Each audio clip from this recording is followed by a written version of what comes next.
नमस्कार मित्रांनो, साधी माणसे या मालिकेच्या आजच्या मजेदार भागामध्ये आपण बघणार आहोत. पंकज आणि देविकाने सारिकाला पोलीस स्टेशनमध्ये पकडून नेतात. तिच्याकडनं घेतले 35 लाख रुपये काढून. तर इकडे आता सारिका हॉटेलमधनं बाहेर निघालेली असते, पण तिनं आपला पूर्ण चेहरा स्कार्फने झाकलेला असतो, जेणेकरून तिला कोणी ओळखू नये म्हणून. त्याच वेळेस आता ती देविका समोर जाऊन उभी राहते. देविका तिथेच एका ओट्यावरती बसलेली असते. देविकाचं काही तिच्याकडे लक्ष नसतं, कारण ती कोण आहे हे तिला माहिती नसतं ना. त्याच वेळेस इकडनं मीरा म्हणू लागते, हो बघितलं, ही सारिका तर डायरेक्ट देविका जवळ जाऊन उभी राहिली. त्यावर सत्या म्हणू लागतो, धूमकेतू, पण ही बबडी कशी ओळखणार तिला? तिने हे जे चेहऱ्याला फडकं गुंडाळले ना, त्यामुळे तिचा चेहरा दिसत नाही आहे. मी जातो आणि तिच्या चेहऱ्याचं हे फडकं काढूनच घेतो. तेव्हा मीरा आता सत्याला थांबवते आणि म्हणू लागते, हो काय करायलंय तुम्ही नका जाऊ, थोड्या वेळ थांबा, इकडे नेमकं काय होतंय ते तर बघूया. त्याच वेळेस आता ही सारिका रिक्षावाल्यांना थांबवत असते, पण एकही रिक्षावाला काही थांबत नाही. तेव्हा आता तिला खूपच राग येतोय, कारण काही करून तिला लवकरात लवकर KP नगर पोलीस स्टेशनला पोचायचं असतं ना. तेव्हा आता ती स्वतःशीच म्हणू लागते, काय एरिया आहे हा? नॉनसेन्स लोक इथली सगळी. कॅबही बुक होत नाही आणि एकही रिक्षावाला थांबत नाही आहे. असं का वागतात हे लोक? एक नंबरचा भंगरी एरिया आहे. कसला आहे? अशी आता तिची बडबड चालू असते. त्याच वेळेस आता देविकाला हे सगळं तिचं बोलणं ऐकू जातं. तेव्हा देविका मनाशीच म्हणू लागते, काय ॲटिट्यूड आहे या बाईमध्ये? एवढी स्वतःला शानी समजते का? दुसऱ्यांना नावं ठेवायला निघाली, स्वतः जशी खूपच चांगली असं दाखवते. त्याच वेळेस आता सारिकाला खूप उकडल्यासारखं होतं, कारण ती खूप वेळची रिक्षेची वाट बघत उन्हात उभी असते ना. तेव्हा आता लगेच ती आपला स्कार्फ सोडू लागते आणि आता तिने आपल्या डोळ्याचा चष्माही काढलेला असतो.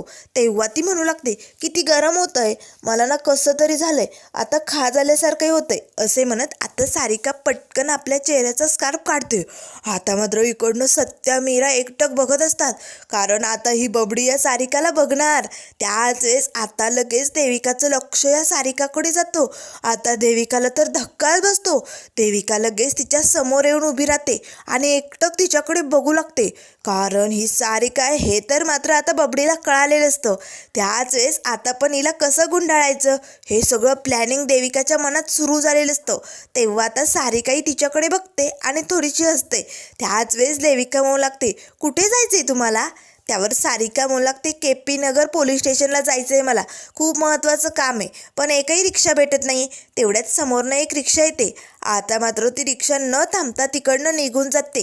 त्याच वेळेस सारिका म्हणू लागते, शी कसले लोक आहेत, रिक्षा मोकळी घेऊन गेलेत पण थांबले नाही. त्यावर देविका म्हणू लागते, कसं आहे ना, या एरियामध्ये सहसा रिक्षा थांबत नाही आणि कॅबही बुक होत नाही आहे. मलाही जायचं आहे KP नगर पोलीस स्टेशनच्या तिकडेच, माझंही काम त्या इलाक्यातच आहे आणि माझी रिक्षा बुक झालेली आहे, त्यामुळे मी तुला तिकडे ड्रॉप करू शकते, नको टेन्शन घेऊ, तुझं महत्त्वाचं काम आहे ना. आता मात्र सारिका खुश होते आणि मला वाटते, खरंच थँक्यू हा, बरं झालं तुझी रिक्षा बुक झालेली, म्हणजे कसं आहे तू मला तिकडे ड्रॉप करू शकते. थँक्यू हा, खूप मदत झाली तुझी. तेव्हा लगेच देविका म्हणू लागते, हो ना, मी लगेच रिक्षा ड्रायव्हरला फोन करून बघते किती वेळ लागणार आहे. असे म्हणत आता लगेच देविका तिकडनं जरा बाजूला जाते. त्याच वेळेस सत्य म्हणू लागतो, धूमकेतू, ही बबडी या सारिकाला सोडून बाजूला का चालली आता? तिला पकडायचं सोडून. काहीने सारिकाला ओळखलंच नाही, नेमकं काय चालू हिचं? त्याच वेळेस इकडे आता पंकज सगळीकडे सारिकाला शोधत असतो. त्याला खूप भूक लागलेली असते, पोटात काहीच नसतं, कावळे काव काव करत असतात. तेव्हा लगेच आता समोरच गरमागरम वडापाव दिसू लागतात. पंकजची भूक आणखीनच खवळलेली असते. तेव्हा लगेच आता तो मनाशीच म्हणू लागतो, आधी मला काहीतरी पोटोबा करून घ्यावा लागेल आणि मग शोध मोहीम सुरू करावी लागेल. हा सत्या आणि ही मीरा कुठे गेलेत काय माहिती, सापडायचं नाव घेत नाही. आता आपल्याला काही करून त्यांचा पाठलाग करायचाच आहे, पण त्याआधी पोटात थोडंसं गेलं म्हणजे कसं बरं होईल, शोध मोहीमही करता येईल. त्यामुळे ना मी 2 गरमागरम वडापाव खाऊन घेतो. तसंही देविकाही इकडे नाही आहे, चला पटकन पोटोबा करून घेऊया. असे म्हणत आता पंकज पटकन त्या वडापावच्या टपरीजवळ येतो आणि म्हणू लागतो, काका गरमागरम 2 वडापाव द्या. आता लगेच ते काका म्हणू लागतात, ठीक आहे. त्याच वेळेस आता इकडनं देविका लगेच पंकजला फोन करते. आता पंकज मोबाईल काढतो आणि बघतो तर देविकाचा कॉल. अरे बापरे, ही माझ्यावरती ऑश ठेवू नये की काय? मी वडापाव खातो हे कळलं की काय? काय करू मी हिचं? त्याच वेळेस पंकज आता फोन उचलतो. तेव्हा देविका म्हणू लागते, पंकज कुठेस तू? लवकरात लवकर इकडे एक रिक्षा पाठव. हो, मला लगेच KP नगर पोलीस स्टेशनला पोचायचे. तेव्हा पंकज लागतो, बेबी अगं मग मी पण येतो की रिक्षात? तेव्हा देविका मुलागते, नाही तू नंतर मागच्या रिक्षेने, आधी एक रिक्षा इकडे पाठव. तेव्हा पंकज लागतो, बेबी अगं पण असं काय करते? मी ना आत्ता गरमागरम 2 वडापाव खायला घेतलेत, ते खाऊन येतो की. तेव्हा देविका म्हणू लागते, बिंडोक तू वडापाव खात बसलाय? अरे मला सारिका सापडली आणि मी बरोबर तिला माझ्या जाळ्यात अडकवलंय आणि तिला KP नगर पोलीस स्टेशनला जायचंय. तिचं तिकडे महत्त्वाचं काम आहे म्हणून मी तिला तिकडे घेऊन निघाले. तू लवकरात लवकर रिक्षा पाठव आणि वडापाव खाणं बंद कर आणि लगेच तिकडे पोच. तेव्हा लगेच आता ते काका म्हणू लागतात, वडापाव. तेव्हा पंकज लागतो, नाही नको नको, पटकन मला रिक्षा बघावी लागेल, सारिका सापडली. असे आता आनंदात उड्या मारत पंकज तिकडनं निघून जातो. त्याच वेळेस आता लगेच देविका पुन्हा सारिकाजवळ येते आणि मला लागते, झाली माझं बोलणं झालंय रिक्षावाले ड्रायव्हरशी, ते लगेच येत आहेत. तेव्हा लगेच आता पंकजने कुठली रिक्षा पाठवली त्याचा नंबर वगैरे आता देविकाला सेंड केलेला असतो. त्याच वेळेस सारिका म्हणू लागते, थँक्यू हा, तुझी खूप मदत झाली, माझं खूप महत्त्वाचं काम आहे, मला वेळेवरती पोहोचणं गरजेचं आहे, बरं झालं तुझ्यामुळे मला मदत झाली. तेव्हा लगेच देविका म्हणू लागते, इट्स ओके, आली रिक्षा. ते काय, हाच नंबर आहे रिक्षेचा. तेव्हा लगेच आता देविका पटकन रिक्षा थांबवते आणि म्हणू लागते, KP नगर पोलीस स्टेशन, चला पटकन. असे म्हणत दोघी आता रिक्षात बसतात आणि तिकडनं निघालेले असतात. त्याच वेळेस आता सत्य म्हणू लागतो, धूमकेतू ही बबडी तर हिला घेऊन निघाली की, चल पटकन आपल्याला यांचा पाठलाग करावा लागेल. असे म्हणत सत्य आणि मीराई आता रिक्षेचा पाठलाग करत इकडे पोलीस स्टेशनला पोहोचलेले असतात. तर आता पोलीस स्टेशनच्या जवळ येताच रिक्षेतनं उतरतात. लगेच आता सारिका त्या ड्रायव्हरला विचारू लागते, काका किती झाले तुमचे? त्यावर ते रिक्षेवाले म्हणू लागतात, 35 रुपये. तेव्हा आता सारिका पटकन पैसे देणार, तेच देविका म्हणू लागते, नाही नको, तू राहू दे, मी देते. अगं नको देऊ तू. तेव्हा लगेच सारिका म्हणू लागते, असं कसं? अगं तू माझी खूप मदत केली, एवढी हेल्प केली, हेच खूप झालं, मी देते पैसे. त्यावर देविका म्हणू लागते, नाही अगं राहू दे, मी देते, किती आहे तरी थोडेसे. त्यावर सारिका म्हणू लागते, हे बघ कधीही कुणाचे पैसे घ्यायचे नसतात, ज्याचे असतील त्याला ते द्यायचे असतात, त्यामुळे मला देऊ दे, हवं तर आपण शेअर करूया, निम्मे निम्मे चालेल? त्यावर देविका म्हणू लागते, नाही नको, एवढ्या वेळेस मी देते आणि नेक्स्ट टाईम जेव्हा पैसे द्यावे लागतील ना, 35 लाख नाही म्हणजे 35 रुपये, तेव्हा तू माझे पैसे दे या, चालेल? त्यावर लगेच आता सारिका म्हणू लागते, बरोबर ठीक आहे, नेक्स्ट टाईम मी तुझे नक्की पैसे देऊन टाकेल. असे म्हणत सारिका आतमध्ये निघून जाते. त्याच वेळेस देविका पटकन आता त्या ड्रायव्हरला 35 रुपये देते. तेव्हा लगेच मीरा म्हणू लागते, हो ही सारिका तर आतमध्ये गेली आणि देविका इकडे बाहेर काय करते? याचा अर्थ बबडीने ओळखलं नाही का तिला? नेमकं काय असेल? तेव्हा सत्य म्हणू लागतो, धूमकेतू जरा वेळ आपण वाट बघूया, मग काय होतंय ते बघूतच राहूया. तेवढ्यात आता पंकज तिकडे येतो. त्याच वेळेस पंकज लागतो, कुठे आहे सारिका? सारिका कुठे? असे आता वेड्यासारखा पंकज इकडे तिकडे आजूबाजूला जे लोक उभे असतात ना त्यांना जोरजोरात ओरडत विचारू लागतो, सारिका कुठे? सारिका कुठे? त्याच वेळेस देविका आता आपल्या हातात जी पर्स असते ना ती पंकजच्या पाठीत मारते आणि मला लागते, हे भिंडोक, अरे सारिका, सारिका काय करतोय? तिला मी गुपचूप जाळ्यात अडकून इकडे आणले आणि तू ओरडत काय सुटलाय? तेव्हा लगेच पंकज लागतो, खरंच? पण कुठे ती? त्यावर देविका म्हणू लागते, ती आतमध्ये, आपल्याला जायचे आतमध्ये, चल. तेव्हा लगेच आता पंकज लागतो, चल चल, आता असं पकडणार आहे ना तिला, मी सोडणारच नाही आहे. त्यावर देविका म्हणू लागते, काय? तेव्हा पंकज लागतो, म्हणजे मी आता तिला पोलिसांच्या ताब्यातच देणार आहे, पोलीस तिला पकडतील आणि मग इंगा दाखवतील आणि आता मी माझे 35 लाख रुपये तिच्याकडनं घेणार म्हणजे घेणार. तर आता लगेच मीरा म्हणू लागते, हो पंकज आणि देविका आतमध्ये चालल्यात, आता हे नक्की तिच्याकडनं आपल्या बाबांचे पैसे घेऊ शकतात ना? तेव्हा सत्या म्हणू लागतो, धूमकेतू जरा वेळ वाट बघूया, नेमकं या बबड्या बबडीला तिच्याकडनं पैसे काढून घेता येतात की नाही. नाही म्हणजे नाहीच जमले तर आहे की हवालदार सत्या आणि ॲडव्होकेट मीरा, ते दोघे नक्कीच काम करू शकतात. आता मात्र लगेच इकडे आतमध्ये जाऊन काय होतं हे बघण्यासाठी सत्या मीरा गाडीतनं खाली उतरून इकडे पोलीस स्टेशनच्या खिडकीतनं डोकावून बघत असतात. तर आता सारिका लगेच हवालदार जे समोर बसलेले असतात ना त्यांना म्हणू लागते, मला हवालदार जाधव यांना भेटायचे, कुठे आहेत ते? त्यावर ते हवालदार म्हणू लागत, काय हवालदार जाधव? इथे असं कोणीच नावाचं नाही आहे, तुमचा काहीतरी गैरसमज झाला आहे. तेव्हा सारिका म्हणू लागते, नाही हो, मला खरंच त्याच हवालदारांना भेटायचे. त्याच वेळेस आता पंकज आणि देविका येतात. पंकज आता दरवाजात स्टाईलमध्ये उभी राहतो आणि मला लागते, त्या हवालदार जाधवला भेटण्यापेक्षा आम्हाला भेट तू. आता मात्र सारिका पटकन त्या दोघांकडे बघते. आता मात्र पंकज आणि देविकाला बघताच इथे सारिकाला मोठा धक्का बसलेला असतो. पंकज तू? त्यावर लगेच आता पंकज लागतो तू. पंकज तर आता तिला बघून जणू वेडाच झालेला असतो. तेव्हा देविका पटकन त्याला एक चिमटा घेते. तेव्हा पंकज लागतो तू माझे पैसे घेऊन पळाली होती ना, तुला आता मी सोडणार नाहीये. तेव्हा लगेच आता सारिका मला लागते माझं काम आहे महत्त्वाचं, मला जाऊ दे, चल हो बाजूला, असे म्हणत सारिका निघालेली असते. त्याच वेळेस देविका म्हणू लागते पंकज तिला पकड पकड तिला पंकज. आता मात्र पंकज लगेच तिला पकडणार. तेच आता टेबलला गोल करके घालत सारिका पळू लागते. आता लगेच पंकज म्हणू लागतो बेबी अगं तू काय एका जागेवरती उभी, अगं पकड तिला. आता दोघेही सारिकाच्या पाठोपाठ धावत असतात. पण मात्र आता देविका पंकजलाच पकडते.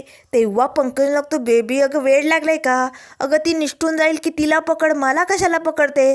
आता दोघेही टेबलला गोल गोल करके घालत सारिकाचा पाठलाग करत पळत असतात. आता सगळे हवालदार आजूबाजूचे जे काही लोक असतात पोलीस स्टेशनमध्ये ते सगळे यांचा हा पळापळीचा खेळ बघू लागतात. जणू काही इथे सर्कसच चालू आहे असं वाटू लागतं. पण आता पंकज आणि देविकाने मात्र इथे सारिकाला पकडलेलं असतं. त्याच वेळेस आता दोघेही सारिकाचा हात वर करतात आणि पकडलं हिला असे म्हणत जोरजोरात ओरडू लागतात. सगळे हवालदार पोलीस स्टेशनमधले सगळे लोक जोरजोरात टाळ्या वाजू लागतात. त्याच वेळेस आता लगेच आतमधनं इन्स्पेक्टर भितळे साहेब येतात आणि मला लागतात काय चालू आहे, पोलीस स्टेशन आहे की सर्कस चालू इथे, आणि तुम्ही काय सगळेजण टाळ्या वाजवतात, काय तमाशा आहे हा. त्यावर पंकज लागतो साहेब हे बघा, ही पोरगी आमचे पैसे घेऊन पळाली होती, 35 लाख रुपये. आम्ही तिला पकडलंय, तिच्याकडनं आमचे पैसे काढून घ्या, तिच्याविरुद्ध तक्रार लिहून घ्या. त्यावर लगेच आता देविका म्हणू लागते हो साहेब, हिने माझ्या भोळ्या नवऱ्याला फसवलं आणि त्याचे पैसे सगळे लंपास केले. तेव्हा इन्स्पेक्टर आता साहेब म्हणू लागतात हा नवरा भोळा आहे तुमचा. तेव्हा पंकज आता लगेच भोळा असल्याची ॲक्शन करू लागतो. त्यावर इन्स्पेक्टर साहेब म्हणू लागतात जरा जास्तच भोळा वाटतोय ना. तेव्हा देविका म्हणू लागते साहेब, हिला आम्ही खूप मुश्किलीने पकडलंय, हिच्याकडनं आमचे 35 लाख रुपये काढून घ्या, नाहीतर हिच्या विरुद्ध कंप्लेंट करून टाका.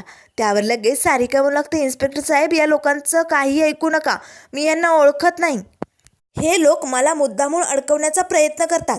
त्याच वेळेस लगेच पंकज लागते मुद्दामून अडकवण्याचा प्रयत्न करतोय, तुम्हाला ओळखत नाही आपल्या दोघांचं प्रेम. त्याच वेळेस देविका चिमटा घेते पंकजला. तेव्हा पंकज लागतो सर, हिने मला फसवलंय, माझे 35 लाख घेऊन ही पळाली. तेव्हा सारिका म्हणू लागते नाही sir, me out of India असते, मी इकडे राहतच नाही, ही लोक कोण आहेत, यांचा काय संबंध आहे, मला खरंच काही माहिती नाही, प्लीज साहेब मला जाऊ द्या. तेव्हा पंकज लागतो नाही या भित्रे साहेब. तेव्हा लगेच इन्स्पेक्टर साहेब म्हणू लागतात भित्रे, अरे बाजाराव भितळे, मला ना आडनावच बदलावं लागते. आता मात्र लगेच देविका म्हणू लागते पंकज अरे भित्रे नाही भितळे म्हण ना.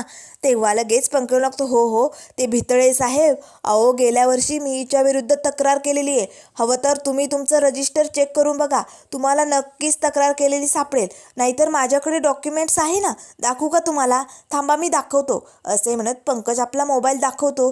त्यात आता गेल्या वर्षी 35 लाख घेऊन गेल्यानंतर सारिकाची सगळ्या जे काही कंप्लेंट केलेले असतात ना ते सगळे डॉक्युमेंट्स पंकजच्या मोबाईलमध्ये असतात. तेव्हा लगेच आता पंकज लागतो घ्या बघा, आणि जर तुम्हाला खोटं वाटत असेल तर तुमचे जुने फायली वगैरे चेक करा, तुम्हाला सापडेल. तेव्हा इन्स्पेक्टर साहेब आता पटकन हवालदार महालेला आवाज देतात. त्याच वेळेस आता इन्स्पेक्टर साहेबांनी आवाज दिला की पंकजही आवाज देतो महाले. तेव्हा इन्स्पेक्टर साहेब म्हणू लागतात जरा गप्प बसणारे, काय आहे तुझं, मी आवाज देतोय ना. तेव्हा पंकज लागतो आले महाले आले. तर लगेच इन्स्पेक्टर साहेब म्हणू लागतात महाले पटकन आपले जुने रजिस्टर घेऊन या बरं गेल्या वर्षीचे. आता हवालदारांबरोबर पंकजही निघालेला असतो. तेव्हा लगेच इन्स्पेक्टर साहेब म्हणतात अरे बाबा जरा जागेवरती थांब ना, काय चालू आहे तुझं. आता मात्र सत्या लगेच धुमकेतूला म्हणू लागतो धुमकेतू, हा बबड्या ना या सारिकाला बघून फार वेडा झालाय, काय करावं ना त्याला काही सुचतच नाही, याने माती खाली नाही म्हणजे बरं होईल. तेव्हा लगेच मीरा म्हणू लागते हो पण हे दोघे जण खरंच या सारिकाकडनं पैसे काढून घेतील ना, नाही जर कोर्टात केस गेली तर वर्षानुवर्ष कोर्टाच्या पायऱ्या चढाव्या लागतील आणि मग आपल्या बाबांचे कष्टाचे पैसे भेटणार नाही हो. तेव्हा सत्या म्हणू लागतो, धूमकेतू तू काळजी करू नको. तू का एक काम कर, तू ना त्या सारिकाला फोन लावत राहा, बघूया ती फोन उचलते की नाही. आता मात्र मीरा पटकन आपला मोबाईल काढते आणि सारिकाला कॉल करू लागते. आता सारिका बघते तर ॲडव्होकेट मीराचा म्हणजे ॲडव्होकेटला ज्याला भेटायचं असतं त्यांचा फोन येत असतो, पण सारिका काही फोन उचलत नाही. त्याच वेळेस आता लगेच पंकज इन्स्पेक्टर साहेबांना खुणवतो, बघा बघा तिला फोन येत आहेत तरी ती उचलत नाही आहे, एक नंबरची फ्रॉड आहे ती. त्यावर लगेच आता सारिका म्हणू लागते, सर प्लीज माझं खूप महत्त्वाचं काम आहे, मला जाऊ द्या, या लोकांच्या नादाला लागू नका हो, हे मुद्दामून मला फसवत आहेत, माझा बिझनेस आहे, मी एक बिझनेस वुमन आहे, मी कशाला कुणाचे पैसे घेऊ. तेव्हा पंकज लागतो, अरे बापरे माझे 35 लाख घेऊन तू बिझनेस टाकला की काय. साहेब हिच्यावरती डबल केस टाका, हिने माझे 35 लाख तर पळवले तर पळवले, माझ्या बिझनेसच्या आयडियासुद्धा हिने पळवल्या, म्हणजे माझे 35 लाख घेऊन ही बिझनेसमॅन झाली आणि मी बसलो इकडे घरात, निदान मला घेऊन तरी जायचं. आता देविकाला खूपच राग येतो. देविका पटकन पंकजला चापट मारते. तेव्हा पंकज लागतो, नाही नाही ते काही असू दे, मला माझे 35 लाख हवेत म्हणजे हवेत, बघा बघा तुम्हाला सापडेल गेल्या वर्षीची केस केल्याचं. तेव्हा आता लगेच हवलदार महाले सगळ्या फाईल घेऊन येतात. त्याच वेळेस पंकज लागतो, आले महाले आले. तेव्हा इन्स्पेक्टर साहेब बघू लागतात तर खरंच तशी तक्रार केलेली असते. त्याच वेळेस सारिका म्हणू लागते, तुम्ही मला फसवतायत, आता मी तुमच्यावरती उलटी केसच करते, थांबा, तुम्ही मला मारहाण केल्याची केस करते. त्याच वेळेस इकडनं सत्य म्हणू लागतो, धूमकेतू ही सारिका साधीसुधी दिसत नाही, बघ यांच्यावरती केस करायला निघाली. या पोरीना पैशांसाठी काय बी करू शकतात, पैसे कमवण्यासाठी यांच्याकडे खूप मार्ग असतात, भामटाड पोरी असतात सगळ्या एक नंबरच्या. आता धूमकेतूला तर खूपच राग येतो. मीरा रागाने सत्याकडे बघू लागते. त्याच वेळेस सत्य म्हणू लागतो, सॉरी नाही म्हणजे सारिकासारख्या पोरी भामटाड असतात ना, पण काही पोरी माझ्या धूमकेतूसारख्या अतिशय गोड असतात, हो की नाही. तेव्हा मीरा म्हणू लागते, झालं पुढे बघा आता. त्याच वेळेस आता लगेच, सर बघितलं ना सर, आहे ना कंप्लेंट केलेली. तेव्हा लगेच सारिका म्हणू लागते, नाही सर मी या लोकांना नाही ओळखत, प्लीज मला जाऊ द्या. तेव्हा इन्स्पेक्टर साहेब म्हणू लागतात, तुमचा ID दाखवा पटकन तुमचा ID. तेव्हा सारिका मात्र आता गप्प बसते. त्याच वेळेस इन्स्पेक्टर साहेब म्हणू लागतात, लवकरात लवकर दाखवताय की नाहीतर तुम्हाला मग पोलिसांचा राडा काय असतो ते माहिती आहे ना. त्यावर लगेच आता सारिका आपला ID काढते आणि इन्स्पेक्टर साहेबांच्या हातात देते. तेव्हा पंकज लागतो, ओळखलं ना, हीच आहे ती भामटाड जी माझे पैसे घेऊन फरार झाली होती. साहेब तुम्ही हिला सोडू नका, तिला ना शिक्षा द्या, तिला काळ्या पाण्याची शिक्षा देण्यासाठी थायलंडला पाठवा. तेव्हा इन्स्पेक्टर भितळे म्हणू लागतात, काय काळ्या पाण्याची शिक्षा देण्यासाठी कोणी थायलंडला जातं का, अरे वेळ लागलाय का तुला. त्यावर लगेच आता इन्स्पेक्टर साहेबांना ID बघून कळालेलं असतं की ही तीच सारिका आहे. तेव्हा इन्स्पेक्टर साहेब म्हणू लागतात, ओ मॅडम तुमचं ID मॅच झालं आहे, गेल्या वर्षी तुमच्यावरती तक्रार झाली आणि माझ्यासमोर हे 2 आय विटनेस आहे, त्यामुळे तुम्हाला आता इकडनं जाता येणार नाही. तेव्हा लगेच आता सारिका म्हणू लागते, पण इन्स्पेक्टर साहेब मी यांच्यावरती केस करू शकते, यांनी मला जबरदस्तीने मारहाण करून इकडे आणलं आहे ना, सोडणार नाही या दोघांना. तेव्हा देविका म्हणू लागते, तू आम्हाला घाबरवते, तुला आम्ही दाखवतोच आता, लवकरात लवकर आमचे 35 लाख रुपये देऊन टाक. मगाशी काय म्हणाली, नेक्स्ट टाईम मी तुझे सगळे पैसे देऊन टाकेल, मग आता आमचे 35 लाख देऊन टाक चल पटकन, नाहीतर तुला आम्ही सोडणार नाही. त्यावर लगेच आता सारिका म्हणू लागते, करते मी आता तुमच्या विरुद्ध तक्रारच करते. मग पंकज बस कोर्टात भेटत, वर्षभर गाठ होईल आपली. तेव्हा पंकज लागतो, कर लगेच तक्रार कर. अगं तू जर तक्रार केली ना तर तुला आउट ऑफ इंडिया जाताच येणार नाही, तुला इकडनं कुठेही जाऊ देणार नाही, इथेच थांबावं लागेल तुला. मग बस इथेच बोंबलत कोर्टाच्या पायऱ्या चढत. आता मात्र सारिका गप्प बसते. त्याच वेळेस आता लगेच पंकज लागतो, इन्स्पेक्टर साहेब ही ना एक नंबरची फ्रॉड आहे, पैशाने कंप्लेंट केली आणि आता देश सोडायला चालली, आधी माझे कंप्लेंट सोड आणि मग देश सोड. आता मात्र पंकज तर पारच बिथरल्यासारखा बोलत असतो. तेव्हा सत्या डोक्याला हात लावतो आणि मला लागतो, हा बबडा गेला, पुरता कामातनं गेला. त्याच वेळेस आता इन्स्पेक्टर साहेब लागतो, ते अरे काय बोलतोय तुझं तुला तरी कळतं का. तेव्हा पंकज लागतो, सॉरी पितळे साहेब सॉरी. तेव्हा इन्स्पेक्टर साहेब लागतात, पितळे नाही भितळे, कळतं का तुला. त्यावर लगेच आता पंकज लागतो, सॉरी चुकला, पण तुम्ही हिला सोडू नका, हिला ना चांगली शिक्षा द्या, हिने ना माझे पैसे पळवलेत आणि हिला माझे पैसे देऊन टाकायला लावा. त्याच वेळेस आता सारिका म्हणू लागतो, कुठून देऊ मी, माझ्याकडे पैसे नाही. आणि इन्स्पेक्टर साहेब, याने मला फसवलं होतं, मी नाही, माझ्याकडे पुरावा पण आहे.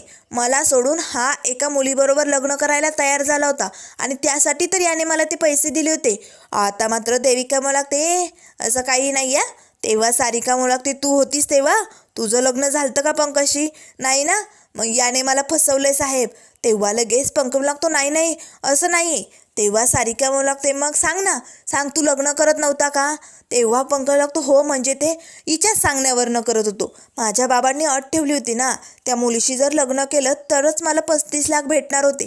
आणि हीच म्हणाली की तू लग्न कर, आपण नंतर पैसे घेऊन पळून जाऊया. आणि हिने मला फसवलं आणि एकटीच पळून गेली. त्यामुळे साहेब, मला माझे पैसे हवेत. आता हिला मी जाऊ देणार नाही, पैसे घेतल्याशिवाय सोडणार नाही. तेव्हा इन्स्पेक्टर साहेब म्हणू लागतात, हे बघा मॅडम, 35 लाख यांचे देऊन टाका, नाहीतर तुमच्या विरुद्ध कंप्लेंट होईल आणि मग तुम्हाला कुठेही जाता येणार नाही. मग पोलिसांचा काय चोप असतो हे तुम्हाला कळेल. त्यापेक्षा तुम्ही पैसे देऊन हे प्रकरण मिटवून घ्या. तेव्हा लगेच सारिका मात्र या सगळ्याचा विचार करू लागते. तर त्यानंतर मित्रांनो, पुढील भागामध्ये आपल्याला बघायला मिळेल. इथे आता सारिकाला वाटतं की आपल्याला 4 करोड भेटणार आहे, एकदा या ॲडव्होकेटशी बोलून घ्यावं, म्हणजे कसं पैशाचं काम होऊन जाईल. असे म्हणत सारिका लगेच आता मीराला भेटण्यासाठी जरा बाहेर येते. आता मात्र सत्या मीराने हा सगळा डाव टाकला हे तिला कळालेलं असतं. तेव्हा ती सत्या मीराला म्हणू लागते, सोडणार नाही, तुम्हाला मी सोडणार नाही. तेव्हा मीरा म्हणू लागते, चल हट, काय करशील करून घे. अगं तुझ्यामुळे आमच्या बाबांना खूप त्रास सहन करावा लागला, आम्ही तुला आता सोडणार नाही, इकडनं जाऊन तर दाखव. आता सारिका पुन्हा आतमध्ये येते. तेव्हा इन्स्पेक्टर साहेब म्हणू लागतात, चला पटकन त्यांचे 35 लाख देऊन टाका. आता सारिकाने पंकजच्या अकाउंटवरती 35 लाख रुपये टाकलेले असतात. पंकज तर वेडा झालेला असतो. आता इन्स्पेक्टर साहेबांना, हवालदारांना, सगळ्यांना आपल्या अकाउंटमध्ये जे पैसे जमा झालेले असतात ना, आता मात्र सगळ्यांना ते मोबाईलमध्ये दाखवू लागतो. 35 लाख मिळाले. दोघे जण वेडे झालेले असतात. तेव्हा लगेच आता मीरा म्हणू लागते, हो चला पटकन, आपल्याला या बबड्याकडनं पैसे काढून घ्यावे लागतील, नाहीतर हा काय करेल सांगता येणार नाही. त्यावर सत्य म्हणू लागतो, धूमकेतू, बघूया ना, इतक्या दिवस यांनी ज्या चुका केल्या त्या सुधारतात की नाही, बापाचे पैसे देतात की नाही. जर नाही दिले ना, हा सत्य आहेच की यांच्याकडनं पैसे काढायला. चल आता जाऊया. असे म्हणत सत्य आणि मीरा यांच्या पाठोपाठ घरी निघालेले असतात. पण मात्र आता हा बबड्या काय काय करणार हे आपल्याला लवकरच बघायला मिळेल. त्यामुळे मित्रांनो, अशाच मालिकेंच्या अपडेट पाहण्यासाठी चॅनलला लाईक करा, सबस्क्राईब करा. व्हिडिओ पाहिल्याबद्दल धन्यवाद.